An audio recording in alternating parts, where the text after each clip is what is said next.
একটি প্রসাধনী পণ্যের শোরুম উদ্বোধন করতে টাঙ্গাইল যাওয়ার কথা ছিল চিত্রনায়িকা পরীমনির, কিন্তু শেষ পর্যন্ত সেখানে যাওয়া বাতিল হয়।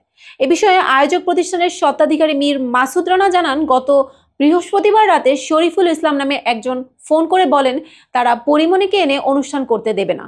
বাধার মুখে পরীমনির টাঙ্গাইল যেতে না পারার খবর প্রকাশ্যে আসার পর থেকে তা নিয়ে দিনভর আলোচনা হয়। অবশেষে রাতে বিষয়টি খোলাসা করেন আলোচিত এই নায়িকা।